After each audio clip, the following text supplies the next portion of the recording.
Welcome to the Root Zone Podcast with Chris Stout, owner of Stout Lawn Care. Don't forget to like and subscribe to the Root Zone Podcast right now. And here's your host, Chris Stout. All right, welcome back, everybody. We're on the 4th episode of the Root Zone Podcast. I am excited for this one. We have, for the first time, 2 guests. Don't like to ever forget our producer on the ones and twos, Brad Corbett. Thank you for being here. Ayo. Pleasure. Love that you're here and doing this professional, and I'm excited for this. I hope that's what I'm doing. Yeah, well, we'll see. We'll see when we send it out. So far. It feels So professional. far, we have mics, so we're doing good. But anyway, we have Justin Brown and Dan Tennity, 2 good friends, co-workers, ex-co-workers, good guys, and I'm excited to get this going. Gentlemen, how are we doing today?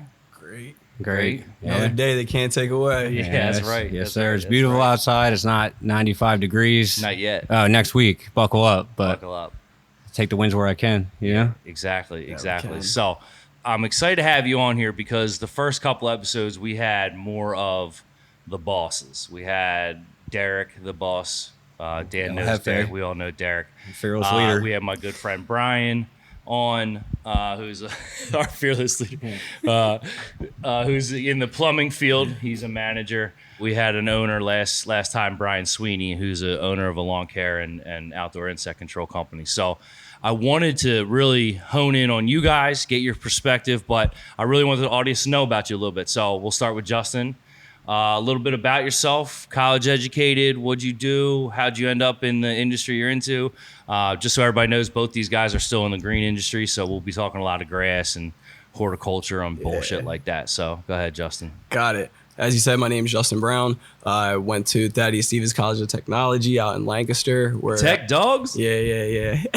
That's an interesting story right there. But I went to Thaddeus Stevens. I graduated with my associates, and then my cousin actually offered me a job, and then I had an interview, and that interview pretty much was just like, all right, cool, you went to Thaddeus Stevens. Me too. All right, this is what I'm going to start you at. This is pretty much how that conversation went. What did you graduate? So with Thaddeus Stevens, I graduated with my associates in business administration. Then within like a couple years of like working within the industry, lawn care industry, I then went back to Cheney University for my bachelor's within communications. I have the amount of credits, but I didn't graduate fully yet. But amongst that, I stepped out of the lawn care division and went more towards the hardscaping side and the plant side. I got with a different company, and then I went to Rutgers University and got my landscape management certification in like 9 different areas. And then here we are today. Here we are. And now you're. So when I got to know Justin, we talk about lawn care. So we were ferting and squirting, spraying lawns, plugging holes for many years. And that's funny, but through those years, Justin, how many other jobs have you held? So outside, I've only held, like, to be honest, like the lawn care was like consistent. So I did that for probably like 4 to 5 years, I would say. I only stepped away from it really like once, but apart from that, I had other jobs as far as DJing, other side businesses, doing electrical work, being a lineman, things of that nature. But the lineman thing really wasn't working out. Like the money was great. Money was phenomenal, but I had a son and I was never home. I mean, I'm FaceTiming him from like Boston, and he's giggling and laughing on the phone, but I mean, he needs to know me, and I need to know my kids. So it was a good way to be home and be in the area rather than being out on the road. Yeah, it's one of those things like kind of like an oil rigger or something like that. Yeah. Money's good. Being a trucker, maybe the money's good. Never home to but enjoy nothing. Never home. Exactly. Never home. No, I mean me and Brad talked to all the episodes. Restaurant business. That's why half the reason why I got out of the restaurant business. I was like, fuck this. Yeah. Nights, weekends, it was terrible. 14-hour days. Dan Tennity. Yes, sir. We used to poke holes and furt and squirt back in the day, and Yes, you've had a sir. bunch of jobs, but Yeah. how did you end up in lawn care? Like you were, I don't remember that story. Wow. So at like 18, I moved to Florida. And I stayed down there for about a year. Then my old man died in 2012. I was 19. I came back to help mom. She had a bunch of stuff to just kind of sort out. So Craigslist. I started on Craigslist. Really? Yeah. So Wait, at Go Green? No. No. For another that's right. local Don't matter who's the. Yeah, where'd you start? Green One. I started at Green One. Yep. Oh shit. You're a Yeah. Green One That's boy. how I was a rider guy. That's how I knew. And then It's my all coming full circle now. Full circle, man. so my Full circle mentor then was Mike Johnson, who is now like their ag program develop guy. Yeah. Yeah. He knows a lot. He's super smart dude. That's great. I haven't spoken with him in a long time, but he was like a go-getter like me, like had a second job. Yeah. Wanted to get the route done and go home so he could go to his second job, you know? So and anyway, was he a line level tech? Like he was a tech at the time? yeah. for So him. I guess over the years, he's worked his way up because Yeah. like current situation, one of my field supervisors came from Green Lawn, and had him as a mentor too. Yeah. So it's kind of cool to see the progression over the years. But anyway, I started at Green Lawn, and then Derek, a mutual friend of ours, was selling dirt. Essentially, I used to make fun of him about it, like, "Hey, you're selling dirt in the basement," you know. But he said, "I'm working for this landscape guy," and I said, "Whoa, I know aeration and seeding. Like, I know I work at Green Lawn right now, and I don't really like it. Yeah. It just wasn't really personable. You know what I mean? It was Yeah. like, go to your truck. Here's your route. Have a good one." And then like nobody's there when you got back. Yeah. And Yeah. I mean, that's when I started at Scott's. Scott's was a big company, and I had a couple guys, Grady, a couple Joe Sabo, a couple guys we all know together, but it was the same kind of routine. Though you walked in, you got a piece of, you got your paper. Yep. See you later. There was no no one even knew your name, so Yeah. it was very awkward. But is that when we started together? That first year? Yeah, your first day. Yeah, My first day was your It first was me, day. you, Ray Haas, Andrew Wodness, and then Boomer. I had Boomer after when they sent you to Sprayer. Yep. That's right. Yep. I used to buy Boomer breakfast. I wasn't making much money at the time, but he needed it more than I did. He did. You got to provide for Boomer. I remember that. You 'Cause had to. I didn't know how to drive a trailer at the time, so Yeah. he was my driver. He was. So anyway, after I aerated and seeded with you guys for a while, I got the Rob Harrison blessing of, "Hey, if you ever need a job, come see me." And knowing him 6 months, I knew he just didn't give compliments. So it's like, if he says that out loud, I said, "Whoa, all right." Yeah. And Andrew was a fun guy. Derek's a friend of mine. So I go back down to Florida for about 4 or 5 years after that fall. And then I did some plumbing work. I actually almost started with like a True Green down there. I had an interview down there, but just never made the leap. And then I came back here to Pennsylvania in 16, and I was working at this HVAC company in the middle of winter, changing out air filters. And in Florida, I had jobs like I worked in kitchens a lot in high school, and, Yeah. and I cooked in Florida, and I realized that just wasn't for me, just because Yeah. I'm not a Miami chef. Like, Yeah. I'm a mom and pop breakfast spot guy. If I know anything about restaurants and opening a restaurant or any food service industry, you have to be the owner to make money. 1,000%. And Yep. your profit margin on a restaurant compared to what we do as landscapers or FERC guys or plumbers, I mean, Yeah. they say a restaurant makes 3 pennies on every dollar they sell. I mean, that's a tough profit margin to live by. Is there an area though, if you were to be a chef, is there an area that would be the bank city, the bank region to do it? If it's not Miami? He can't even there's decide. just- He's an outside guy. Listen, I'm a highly trained unprofessional. You know what I mean? Like I know some stuff, but like I will also tell somebody to go fuck themselves. Yeah. I don't want to have to like do the politics thing. And the sous chef or the head chef that I had at the time was just an asshole, and the sous chef wasn't much better. Yeah. And Well, a lot of people you'll meet in the restaurant business are lifers. Yeah. And if you're not a lifer, they're not on your team, No. right? They want you to be fully committed. They want you to eat, sleep, breathe a French fryer, Yep. and grilling off steaks and making pastas, y'all. Like, it's- 1,000%.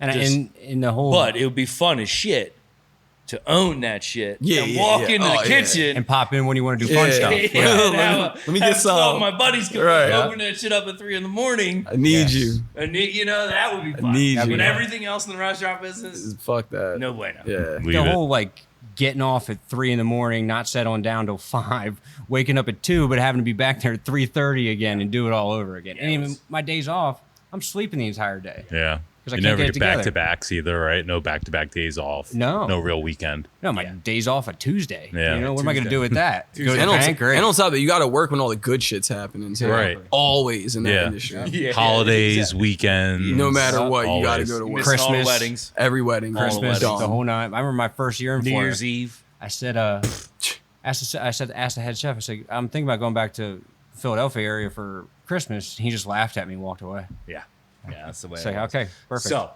back to grass. PA. Yeah, sorry. Yeah. So anyway, Back to PA. Back to you, Dan Tennity. So, come back. You give me a call and you say, "How bad do you hate your job right now?" It's the middle of winter. I'm changing air filters on top of commercial buildings, and I hate it. And he said, "How much does this sound?" I said, "Oh, perfect." So then I got trained up. Like I was a granular guy before that, and I don't know. I just kind of tried to compete with myself a little bit on the hand pull stuff. And then next year he bumped me back to a rider, and then I learned how to drive a trailer. And eventually I went back to school. I went to UTI in Exton for diesel and industrial technologies. And after that, I thought I wanted to be a mechanic because it's always kind of been a hobby. Yeah. And I get to a dealership and I hate it. So then Was it bad? Oh, it was awful. Yeah. It was awful. You're a diesel mechanic, right? So was it like a truck fucking? I worked at an Infinity dealership working on cars. Then I went to Eagle Truck Equipment at the Fork right there in Chester Springs. That lot that I had, they did we fabbed trucks for roll-off dumpsters. Yep. Essentially. But we listened to 93 MMR every single day, all day. We went to Wawa every day for lunch. It was the same guys talking about the same shit every day. And the one older gentleman, bless his heart for going to work, but he was going to kill somebody on that forklift. You know what I mean? So I said, screw this. I went back to the dealership and just tried to stack some money while I was miserable. And then that kind of ended because I started plowing for the dealership. They didn't really want to pay me any extra for it. Just your hourly rate. Exactly. And it wasn't great at the time because I'm a low-level entry technician. It's terrible. And Derek gets wind of this, calls me up and goes, "Hey, we need some plow guys. You want to come through?" So then I started going in on snow days plowing for him. And he's like, "Oh, we need a couple grass guys. You want to get back out there?" I said, "Why not?" Yeah. And then that year, me and JB started working together again. And I don't know, a lot of things I saw, it was going in a direction where I was like, this is not the Go Green I know. So over the last couple of years, I've kind of put my foot down on some stuff and said, this is how we do this. I'm not going to do this way. Yeah. Working alongside on the agronomic side, right? on the grass side. We're going to give the customer what they pay for, regardless if we hate it or not, Yeah. If we said we're going to do it, we're going to go ahead and do it. I feel like it became more of one, you got smarter.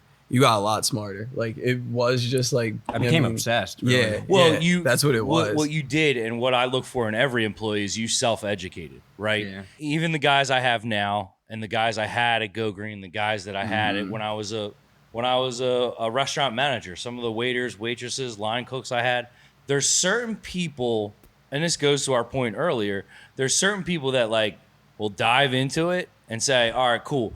Here's the opportunity to get licensed in whatever field you want, in plumbing, in electrical, in grass.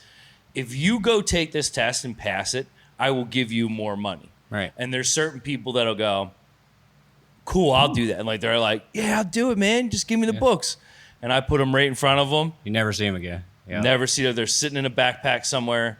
Never see the books again either. Yeah. Never see those $800 books again. Salty as shit. Yeah. And you're right, Justin. Just seeing your growth as where you were as just a grass guy, flirting, squirting, let's go, to now knowing the agronomic side where now I'm calling you for questions and you too, Justin, for how far you've grown, which kind of leads me to my next point. Now we kind of know who you guys are. The whole point of starting this was kind of just discuss service industries and how we can do better by our employees, by our customers, by us as owners or us as line level employees. Since you guys have done, Dan, you're a manager now. Justin, you're a manager per se, but you guys were line level employees as long as I've known you. Justin, I'll start with you. What do you think drew you to Go Green or drew you now to the landscaping company you're with now? What's keeping you there? Why haven't you changed? So I would say I changed, but I didn't change. When I was at Go Green and when I was doing just grass, that's all it was. It was literally just grass. Then I got the knowledge base, and then I grew to a couple more things. Also, I got with a different company, which led me to, to stones, to different plants, to trees and things of that nature. I never looked at the landscape industry as a full industry. I just was told grass and knew grass. But once someone showed me otherwise, and really it just comes down to the training, I would say. All in all, it just comes down to training.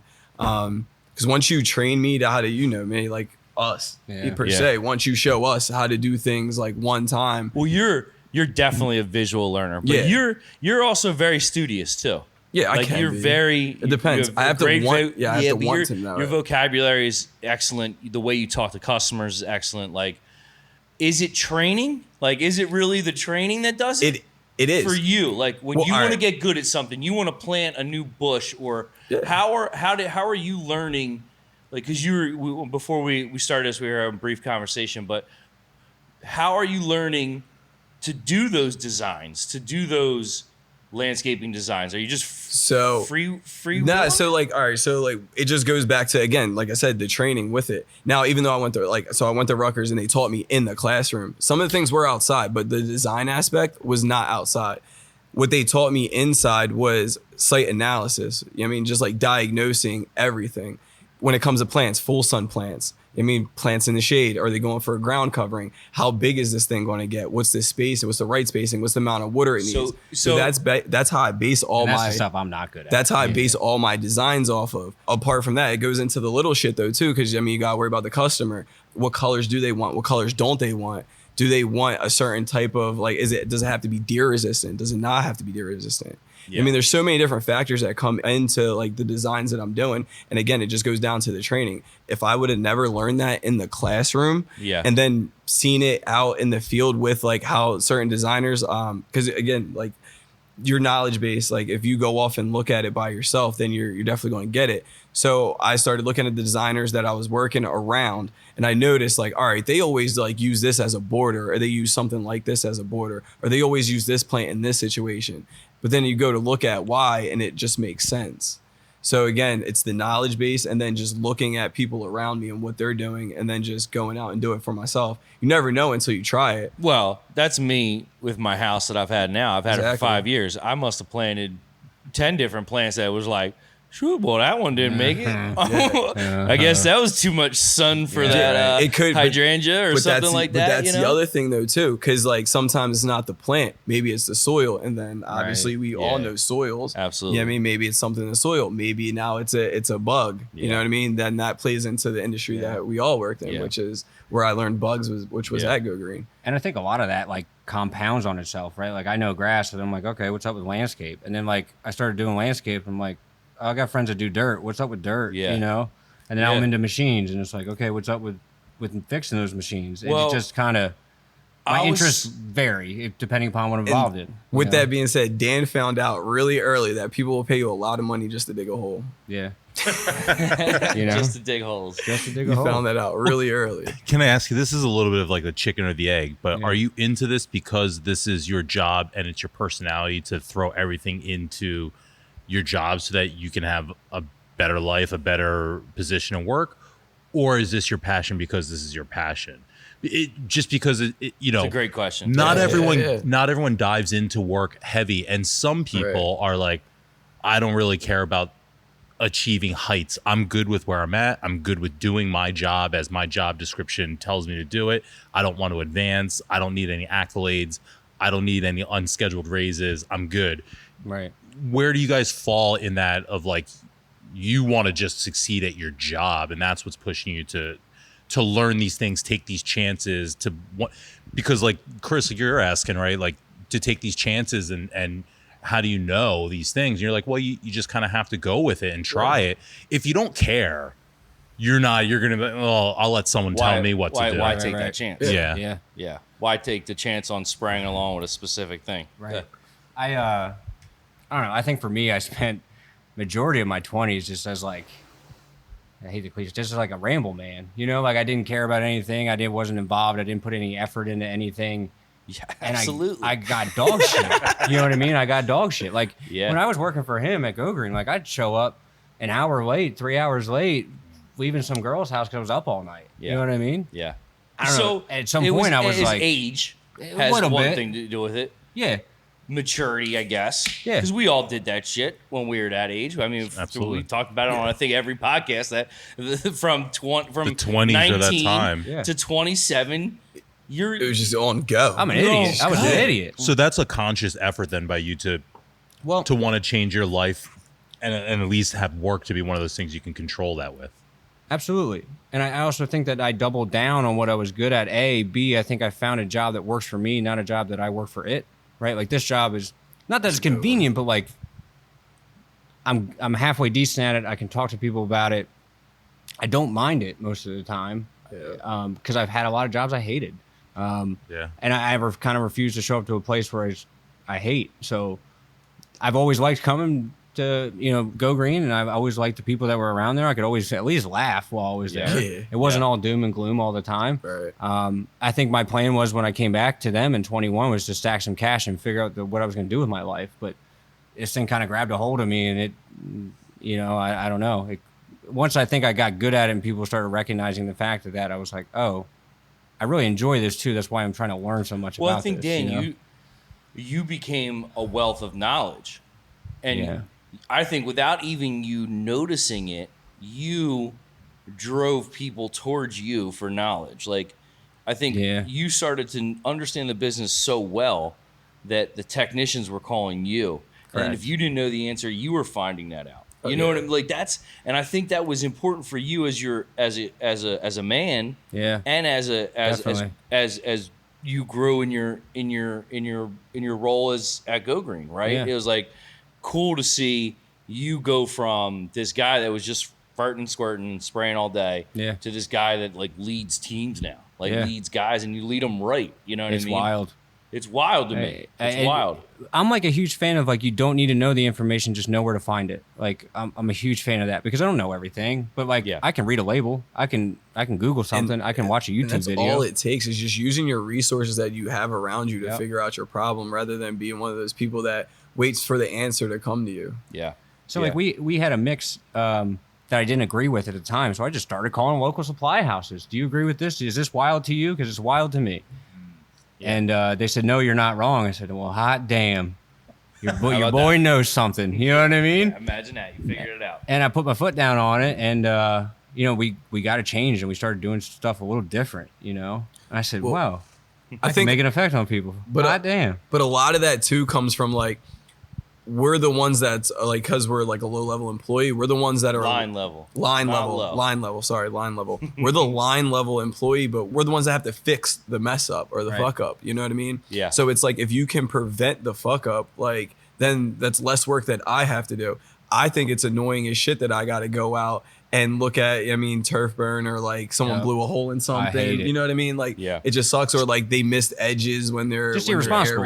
Just irresponsible. Just stupid shit. Like the not attention to detail type shit. Yeah. Like it's like you cut the head off the snake, then it's like you kind of save the rest of your day. Yeah. The rest of your week, or whatever the case may be. Yeah. Back to your question, Brad. With me, I feel like I enjoy my job. I like the freedom aspect of it. And I like that every day is something different. I never really walk into the same shit every day. You know what I mean? And when I was working with Dan, like, it was like I had a desk, but it was like I hated being at that desk.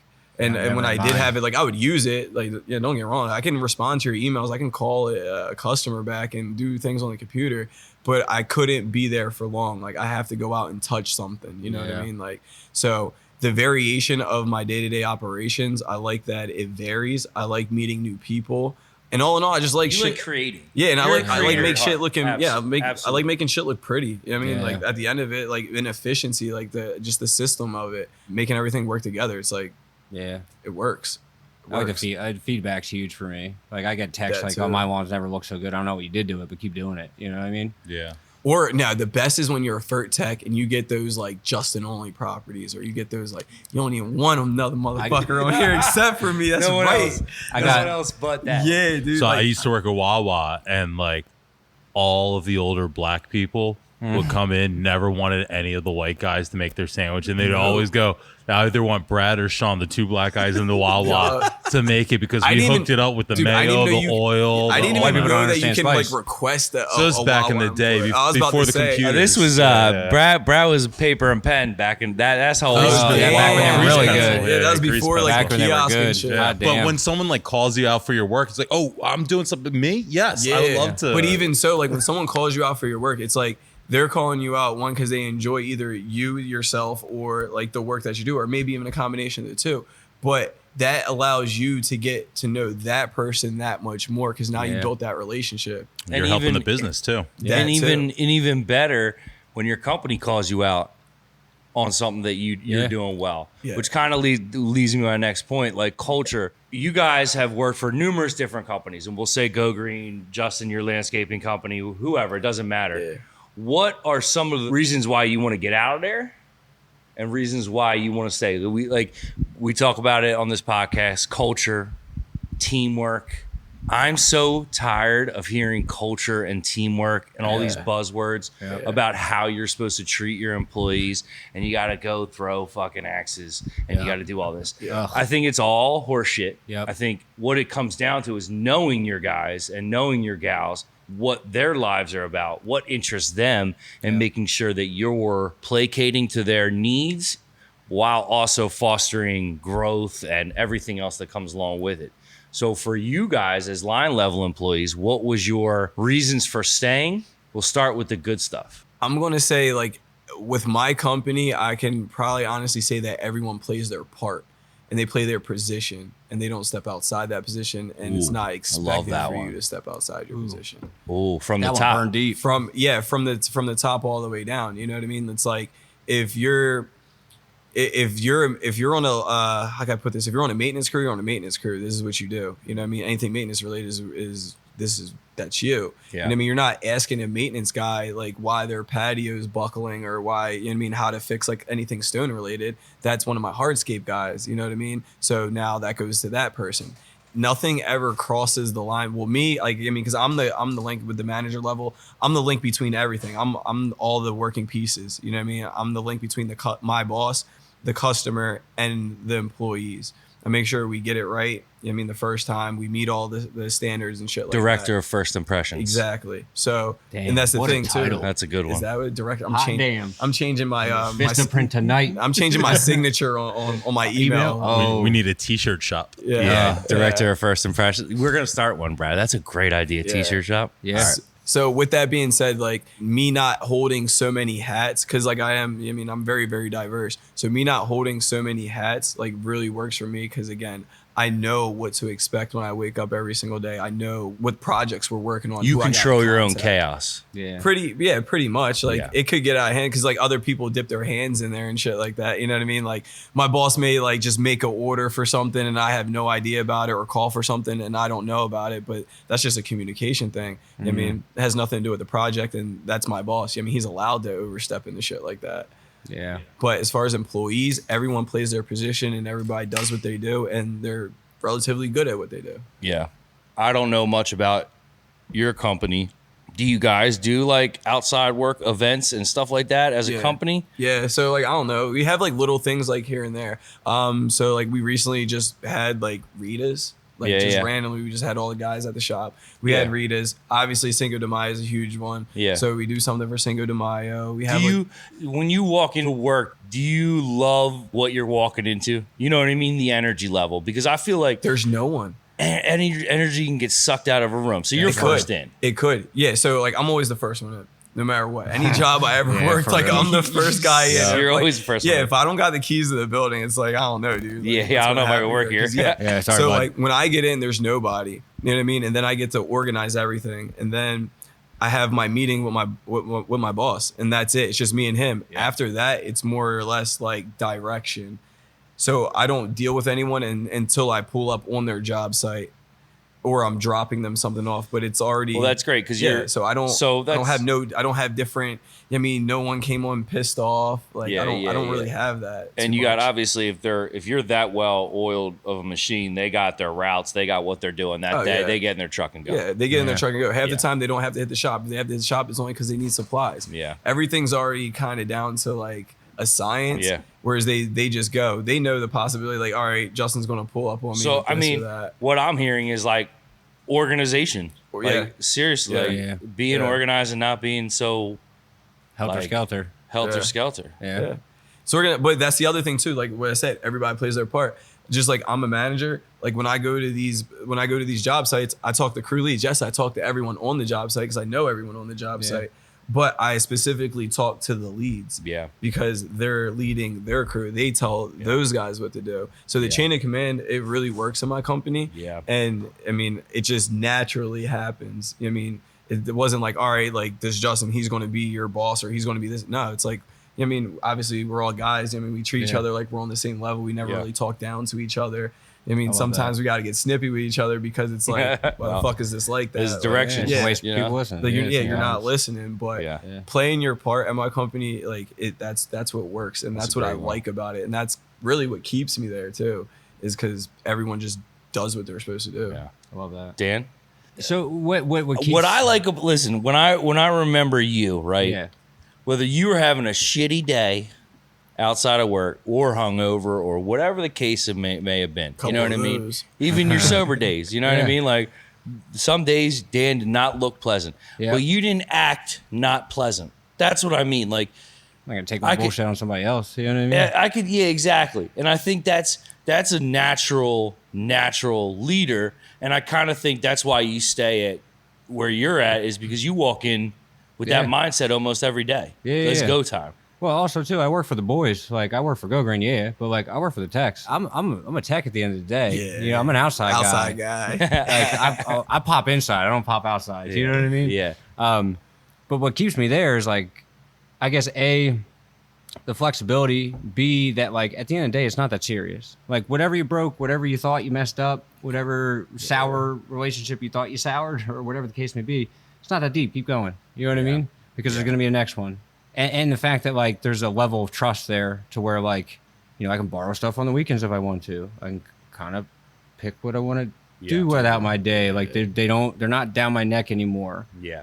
I think that's a lot of it because they know I got it. And like the level of trust there is great. Yeah. I think so. Told you, it's because you're smart now. I'm telling you. Yeah. You're smart. You start calling shots. You start reading labels. Like, I said, no, that's not how that's goes. Yeah. You start going to conventions and stuff. Yeah. All right, now what are the bad shit? Let's I mean, bad shit. I mean, what drives people away? I mean, we talked about the dealership, like WMMR, not to like talking the same, like that would drive me insane too, because I like to, like, who are you to play the same goddamn radio station all day without even asking my opinion? If I like WMMR, can't we play some old school? I love Preston Steve, but hot damn, it's rough. So you know, like that's a bad culture. Like obviously that dealership didn't care. I got it. Doing shit for that boys.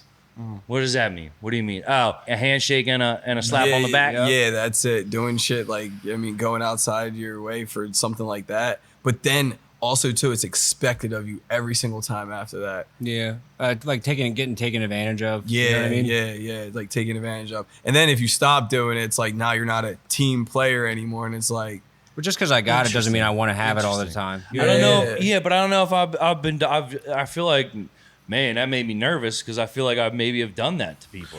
I definitely have too. You're talking about an attaboy from the boss. Even if it's acknowledged by the boss. Sometimes it's not even acknowledged. And on everything, I kid you not, to this day, I don't know why this story sticks with me, but it's as simple as like, I mean, just the acknowledgement, you know what I mean? Just a simple acknowledgement goes a long way. When you're doing and you're busting your ass like every single day and you're doing shit that's outside of your realm of shit that you're supposed to be doing, and someone acknowledge you for it, it goes a long way. And what really hit home for me, like I said, I tell this story all the time, is when Chris gave me a pair of fucking socks and was like, yo, thanks for handling that for me the other day. And just gave me a pair of socks and says, I'm awesome on them. Bro, I still have the pair of fucking socks, but like it was a pair of socks, but it wasn't about what he gave me. It was about the acknowledgement that came with it. You know what I mean? And like I carried that into me being a manager and what I do today. You know what I mean? You like attaboys? Not that boys. It's more or less like, yo, like I seen that you did that and it was like a good lookout. Like, here, thanks for that. You know what I mean? Yeah, and most of the time, like I try to do that with my guys now. Yeah. And most of the time it's not, you know, pair of socks. That's a random one. That's that's what I'm saying. It was random as shit, but it just went over. I remember that, but recycled bad birthday gift. Yeah, something. Right? Who knows? But he is awesome. So he was awesome at that time. I think it was aeration scene time. Like we were getting our asses kicked.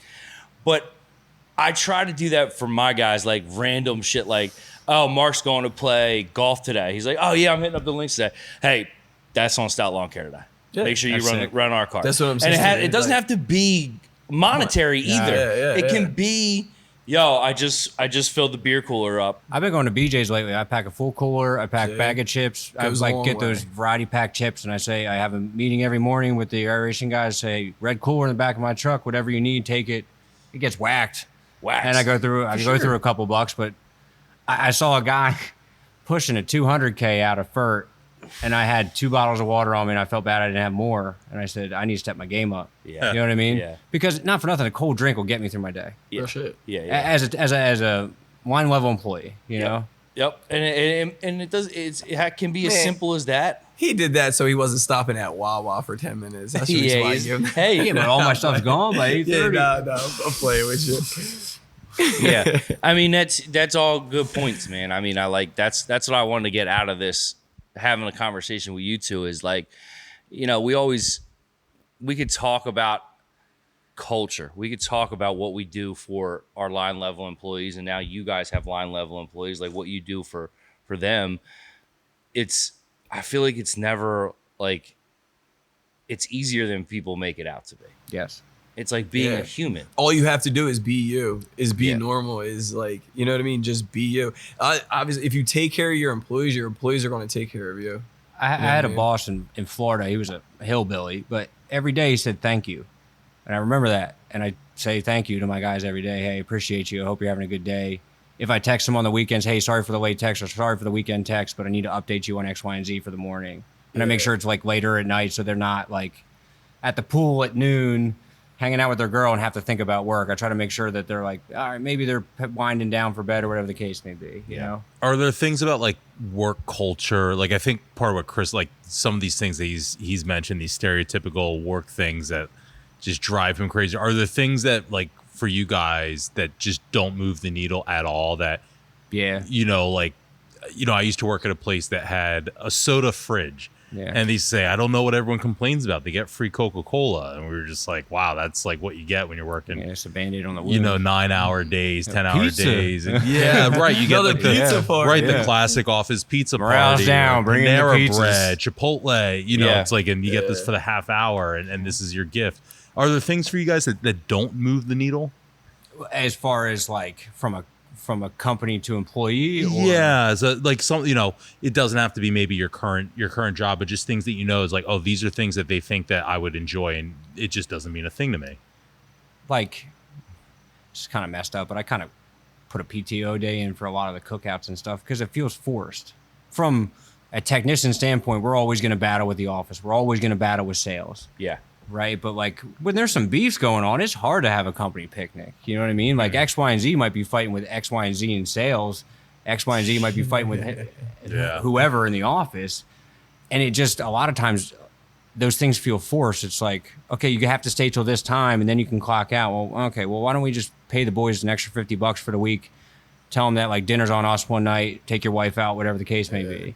So, and like I know I do appreciate the events, but when they're scheduled and they're forced, like I love field day, but like a lot of the guys have been working for fucking 8 hours that day already. They don't want to like do a tug of war. They've been throwing barrels all day. Dude, you know what I mean? All right, like I just feel like shit like that's like corny and like played out now. Like you know what I mean? Like you'd be surprised. My thing is like some people really do like that shit. We appreciate the effort. Yeah, I do appreciate the effort. Like I see what you're trying to do here. Team building, trust fall. I'm all for it. You know what I mean? Yeah. But that's not my cup of tea. No, I'm really not. Like, it's just like I'm not for it. It's just like so cliche. So that's why shit. I don't force any of that. But here's the other thing. I like the genuine ones. Like, we'll go out to dinner. We'll go to wherever. This is my thing though too. Whereas though, like his company is like huge. We all know, like his company is fucking huge. So you're gonna have that type of shit. You know what I mean? Whereas though your company, I mean. Great point. All of us can sit on this fucking couch and be like, well, what do you want to do? What do you want to do? All right, let's take a vote on it. Like, fuck it. All right, we're in. Yeah. You know what I mean? But it's a whole bunch of guys too. You know what I mean? So it's like, all right, let's go fucking paintball and let's go go-karting. Let's do. It's easier for you to take your guys shit. golfing to go to an Eagles game than it is for you guys to go to for you guys. It's easier to pay one big lump sum for open bar, free food, 2 tables. Yeah. And and it's we're a talking guaranteed and a good clam time. We are. bake. I mean, that's a great point. And like I don't want to trash any companies at all. Listen, we They're all trying. know how That's what I'm successful they saying, are. like- And what I would say is that, to Justin's point, it is getting a little, and Dan's point, it's getting a little played out with the barbecue, Yeah.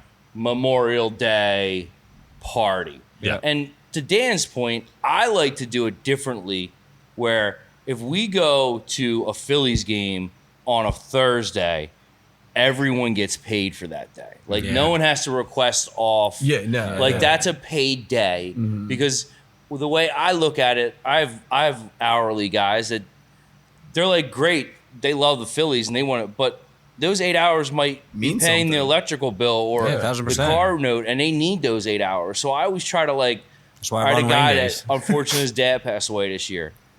I gave him a bunch of days, just hours. But that's the right, other- and I didn't even think twice about it. Like, I don't care about whatever amount of hours they were, and I think that's what a lot of owners miss on what you can gain from a little bit of give. If you're doing from $100,000 a year to $6 million a year, if you can't afford $400 and give that person 10, 12, 13, 20 hours, then you ain't running your business right to begin with. But the thing is like that shit right there, which you said, you know enough about your employee to know what they're going through, to know, you know what I mean? They don't got to hide that shit from you. You already know, you know what I mean? Maybe they posted something on social media. I'm pretty sure you follow all your guys on social media. A lot of people won't even follow their boss on social media because of, it's like, regardless of what it is though, when you walk into a place of business, if you're the owner, you're the boss, you know what I mean? And I'm an employee. So there's a fine line right there already, you know what I mean? So it's like, let me not show you, you know what I mean, certain shit, and let me keep certain shit. See, but I try to blur that line so hard. But that's why, again, I hate that word. And that's why I respected you as a boss, because you were able to level with me. bro. You know what I mean? Because you were like, hey, listen, I understand that you're getting told this, but this is actually what it is, and we need to handle this as a company. So if we could just make this happen. Yeah. You know what I mean? As opposed to feeding me a line of fluff, making me believe something, and then finding out on the back end it's something different. You know what I mean? But even so, with that too, like in my situation, it was like, all right, so I had like a whole bunch of baby mama drama when I was working for you. Dog, like one thing I didn't have to worry about when I got out of jail was having a job. Because you knew me as a person, you knew the work that I produced, and you knew that I could produce. You know what I mean? You knew I knew my shit too. So it was like whatever bullshit I was dealing with outside of work, it never really infiltrated inside of work. I mean, and you knew enough about me that it didn't cross the line of my job and my personal life. Yeah. But that's what made you a good boss though too, because like Go Green, when you were running Go Green was big. I mean, Go Green was big. It's bigger now, but Go Green was still big. But even so, like I'm not sure how many employees worked there at the time, how many technicians you had, but you knew enough about me. And if you knew that much about me, I guarantee you knew that much about every other fucking person. Yeah.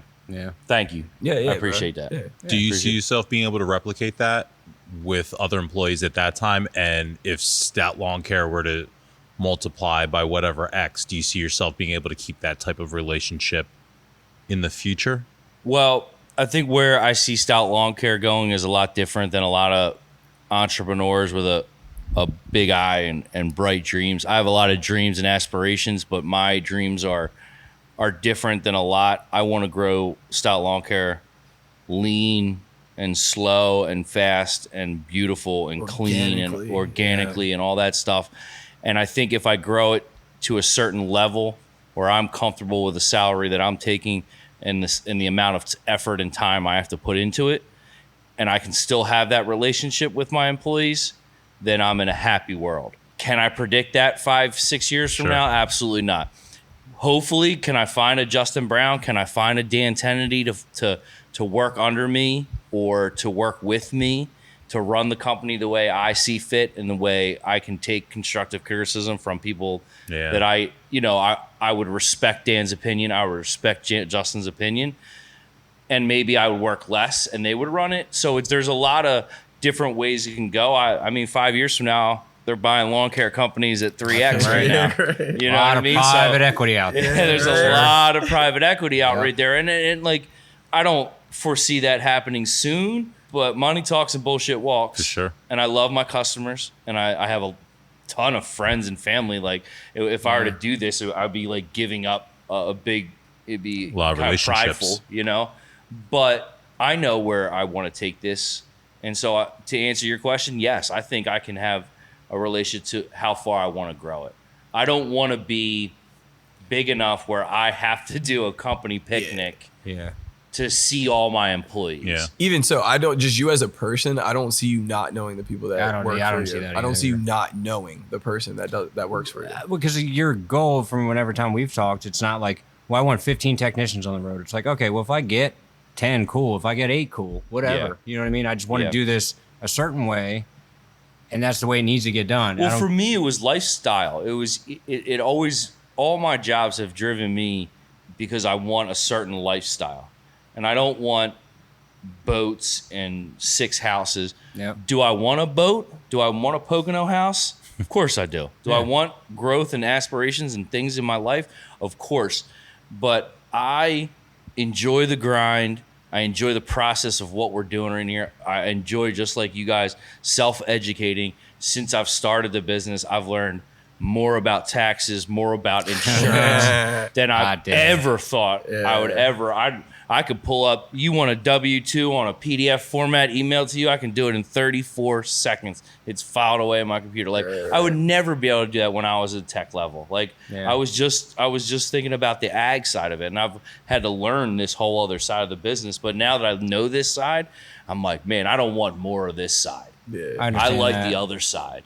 I like to have my hand. So I don't know where that leads me. I know how much money I want to make. I know where I want to go with it. I have a business partner, so I know how far he wants to go with it. So you don't know. Yeah. You don't know. I hope I have that relationship with my guys. That's the goal. And my gals.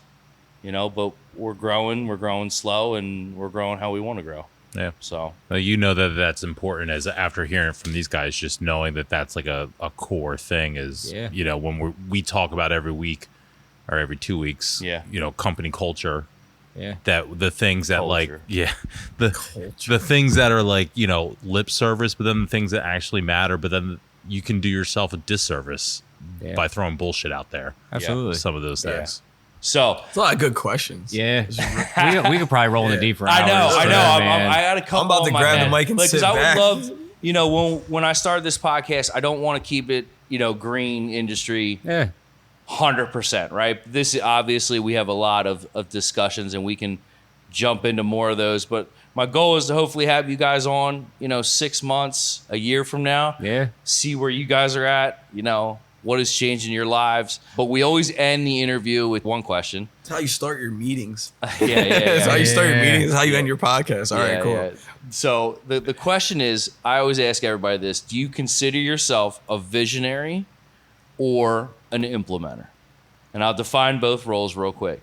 So a visionary, the grand wizard, looking at everything, they'll just grow, they want to do this, they do that, then they go, right? Implementer is the guy that takes all the information and makes it happen, right? So after you guys answer that question, I'm going to ask you guys what you think I am. My goal from this podcast is to try to figure out what I am, because Brad has done this with me 3 times right now, and I think he's getting more confused about what I am as we grow. We're getting into algorithms at this point. Wait, do we gotta pick one? Do we gotta pick that one? got deep. I don't say you don't have to pick one, but maybe you can lean on one side. How do you view yourself? Characteristics that you think you possess of one or the other, or you know what you strive to achieve in your professional. Gotcha. I'd have to say I'm an implementer, just because I how can I make this work? I get all this information. Okay, I can use X, Y, and Z from here, A, B, and C from here, make it together. Maybe it'll be a little bit different than the next guy, or it'll be a little bit easier for the technician. It's being a visionary. But at the same time, like, I just know the struggles. This is what we're going to spend That's the what I'm last saying, 20 minutes. dude. Listen, like, I'm like, bro, I can't pick one. Yeah, the universe is, listen, we could talk about this for a hot minute, but I just think about the struggles I've had as an employee, whether it be lawn care, restaurants, plumbing, in a hole somewhere in South Florida, I hate my life, or whatever. How do I make it easier for the next guy? How do I make somebody learn the lessons I did, just not as hard of a blow? You know what I mean? So you are an implementer. I think, because I feel like you're an organizer. You like the workings of something moving and moving. I'm a conductor. efficiently. I'm a conductor. I help things flow. Yeah. You know, I know the way this machine is supposed to work. exactly. Yep. Gotcha. Justin? I would say I'm a bit of both. Only because I do take direction very well, and I will write your ass up in a heartbeat if you fucking, you know what I mean, break the rules, bro. Like, Not the write up. no, dude, come witness this. I'm dead You too. got a slip for Three you. strikes I got a and you're slip, out. bro. Slide, Dan will sign tell on the you. bottom and date it, please. Yeah, bro, and I'm bringing a witness too, like God real damn. shit. So like I can implement, but like I also do like taking shit and then looking like where else we can apply it and how we can apply it. So I would say visionary in that aspect of things. I'd say Yeah. you're visionary, to be honest with you. Yeah. So because you like to create. you do. Yeah, And you like to but I like the right. you have a entrepreneur bone in your body. Yeah. Big 1000%. time. Yeah. Right? And I know you do, because I know the journey you've taken over the last 10 years. Yeah. And I think that when I look at you, you're such a hustler, both of you. Like, are hustle. You've always had that mentality. Throw the hammer down. Your whole lives, right? Do it before we don't. Yes, sir. But I don't think either of you see how smart and the vision that you actually have, which kind of leads me to my last question before you answer what you think I am. When I talk to people, I talk to Brian about this. Why didn't you guys ever just do it yourself? Do you miss it? Do you ever want to? Do you have aspirations of doing it yourself? You know, everyone's going to hear this podcast, so I don't want to force any answers on you. You don't have to answer anything. But Justin, you work for a DJ company. You do some DJing stuff on the side. You kind of run your own business on that end.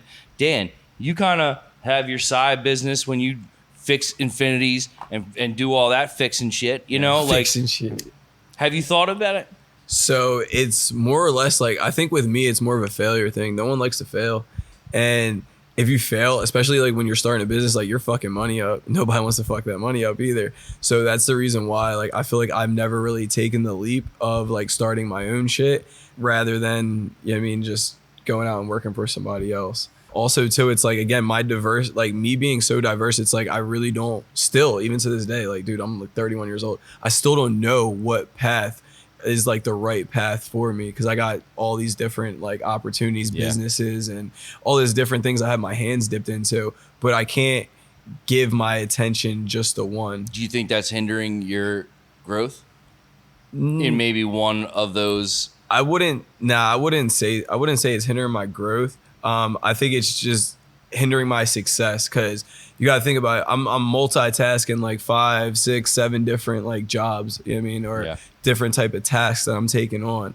Now, if I take that energy of 7 different things that I got my energy, my time, and my money wrapped up into, and I put it all into one, there's no reason why that main focus wouldn't work. But knowing you, Yeah. not even that, but knowing you, I think you like the grind, right? The hustle, the movement, right? And if for you to focus on one thing, I think you like. This is gonna sound like I said, terrible. it's having the differentiation of everything when I walk in the morning. You know what I mean? You mean today? What is it? All right, what's today? Thursday? Yep. Okay, so like Monday, I mean, is work. Tuesday, I film a podcast. You know what I mean? Now I'm on a podcast. Yeah. After that, I have a studio session set up with other DJs where we create music and we work with other artists. You know what I mean? Now I'm on your podcast today. Tomorrow I got something else to do. And I might have to go change the electric switch. You know what I mean? So it's like the differentiation of having things to do. That's what like fuels me and like keeps me going. Yeah. But and I think you get bored. I think if you had one oh thing, yeah, facts. like, because I find myself doing that even with Stout Lawn Care, even when I was at Go Green and other jobs. Yeah. I get about 4 or 5 years in, and I go, well, this is boring. Yeah. What else can I do? Because it's the same shit. You know what I mean? Yeah. I never want to become a robot. Like, I never want to get up, be on like that schedule where I get up, go in, do this, do that, Yeah. where it's like down to a science. I never want to be that person. Again, having multiple things go off is just like, that's it for me. It works for me. And on top of that, I don't sleep anyway. Like 4 hours a night, that's all I need. And like, I just go for it. God damn. Every day. Dan? Working for myself, I'm the people ahead of me, I hope they're working, because I am every day. And I'm gonna get there eventually. Yeah. I do a lot of side work now. I do a lot of landscape clear outs or plantings or mulching, or I do, concrete Belgian block edging, as much stuff as I can on the side. And the reason that I like that and I prefer that is because it's my fuck up. Like if I mess up, I'll tell you to your face I messed up, and I'm like, this is how I'm gonna fix it. Yeah. I can't tell you that 7 people ago that you talked to. Yeah.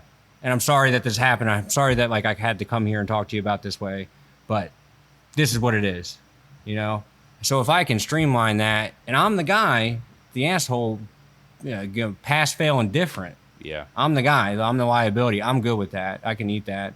I like to pick and choose my customers, because current situation, there's some people where I'm like, this guy doesn't deserve this, but in numbers wise, I have to keep him. You know what I mean? Not I have to keep him, but it's better for us as a whole for us to keep him. Yeah.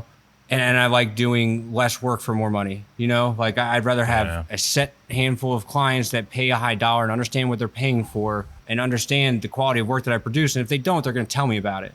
Hopefully. Yeah. Having those folks, and if they need something else landscape wise, I can do it, or I can tell you somebody that can. Got a guy. So if your grass is browning out in this area and you have a septic tank lid, all right, well, I got a guy that can probably dig that out, re-topsoil it, put more dirt on top of it so you won't have as much. You have enough root zone there to cliche. You like that? Yeah, I love that. That's so smooth. You have enough root zone there to establish grass and not brown over the summer. Yeah. Solutions. I want a company that encompasses grass all the way around, because you have those guys that are so obsessed with their grass and why I want to grow and why I want to do this. And if you eliminate those factors, or you can landscape X, Y, and Z to get you better grass, or hey, ma'am, you're never going to get grass there. Yeah. You might as well put a bed there, or you may as well put a water feature, or whatever the case may be. That's what it is. Is like it's like solving the problem. You know what I mean? Or like going. I'm a fix it guy. I like fixing it. That's what it is. Like going in and solve the problem. Or I like telling people like their shit's fucked up and why their shit's fucked up and how to fix their shit. Yeah. And like, it's you know fun. what I mean? It's fun. It is fun. It is fun sometimes dropping some turf knowledge. I know that like on a customer. Yeah. And like really like just throwing some venture zone terms, some some bionutritional terms, some like stuff I know they don't know anything about. Yeah. And I know what I'm talking about. Yeah. And I'm like, I got you. Yeah. I got you. Bro, I remember 100%. Good, bad, or indifferent. I know I made my point. Yep. I remember when we used to do the like if you don't know the answer, like call like your supervisor and he'll talk to you on the headphone while you're talking to the customer. That's how I learned.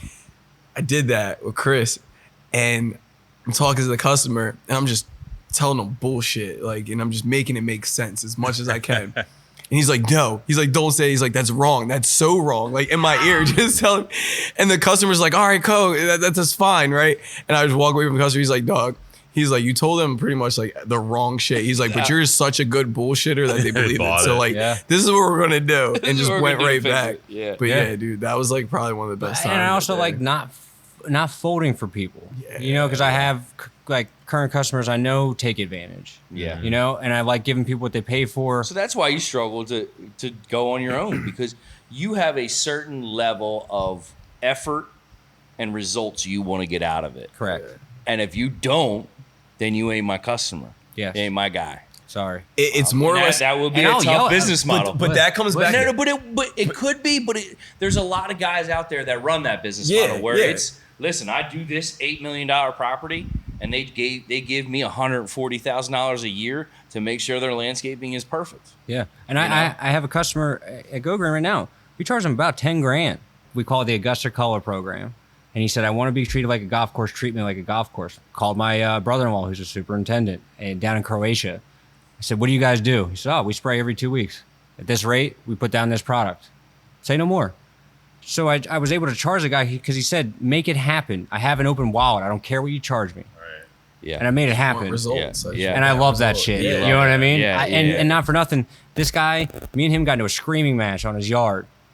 He canceled, went to Henderson. Couldn't even fucking kill Clover. Came right back. And I had to walk him all the way through the sale. And I said, this is the expectation. This is what I'm going to do for you. This is what I'm not going to do for you. But that's the beauty of like working for yourself. And then, even so, we already know the bullshit tax, you know what I mean? But nobody wants to have to like be like, oh, I gotta go spray Mrs. Jones's like property. That Dude, I we don't do feel like for going there. $85. Bro, knowing damn well she's about to call in 2 weeks to get a free service call. You know what I mean? I know. Get That's another Today. discount. We got Exactly. a slim apper. Yeah. Doesn't get all 6 and then See what call I it mean? about weeds today. So I hate but this see, race to the it's a good educational point though, because Steve took the phone call or took the text and just set up the service call and sold it.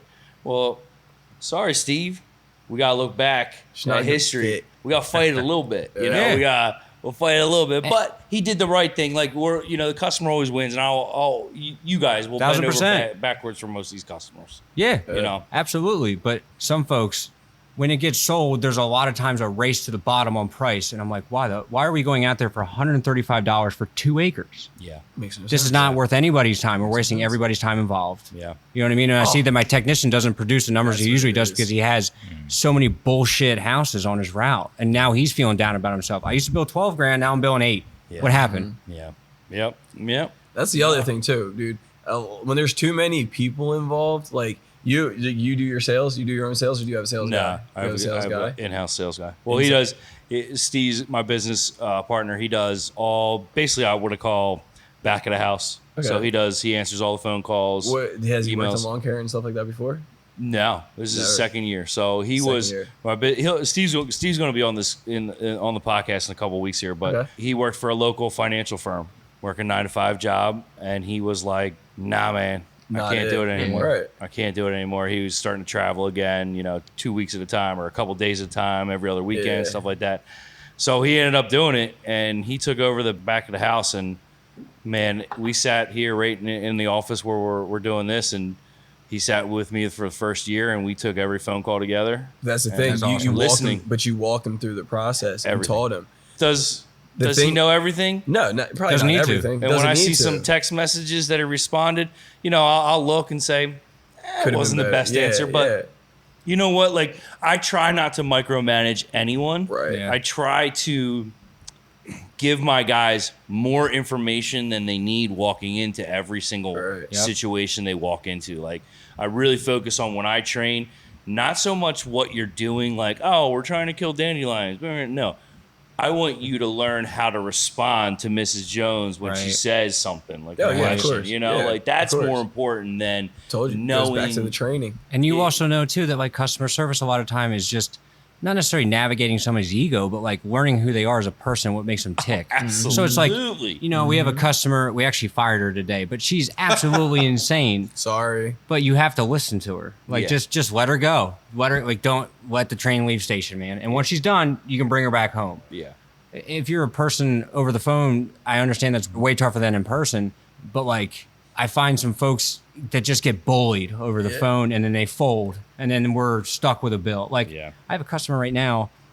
First off, lawn is PJ National. Like it's a carpet. Grady sprays it and he sneaks some shit in there he probably shouldn't. A little It definitely does. Dumpy. Dumpy. Drippy. But he thinks that gentleman thinks that he didn't get good germination in the fall. Nobody did, dude. If you weren't watering, we had a drought. So he thinks, oh, I need another aeration, but I already gave you another aeration on top of your one in the fall because I service called it, right? So there's a freebie, right? Yeah. He thinks he deserves another one this fall, and I said back to the call log, best I can do is full fucking price, no free starter fert, because at the end of the day, you got exactly what you paid for. Yeah. And you're paying $450 a year. Yeah. Oh, that's cheap as And shit. that's just where I won't fold. Yeah. You know what I mean? Yeah, it's tough. It's a tough, as I grow my business, it's tough because now I have to look at how I would have responded to that complaint. Yeah.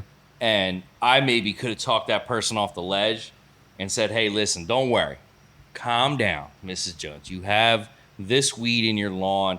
We'll be out in about 2 weeks to spray it again. We Yep. don't need to come out tomorrow. Yep. What we do tomorrow and what we do 2 weeks from now has no bearing on your lawn success at all. So just let us get in the rhythm of things and keep your lawn on a nice rhythm. Now, on the other hand, not just Steve, every service person or salesperson I've ever worked with would say, oh, we're not going to be there for 2 weeks, service call.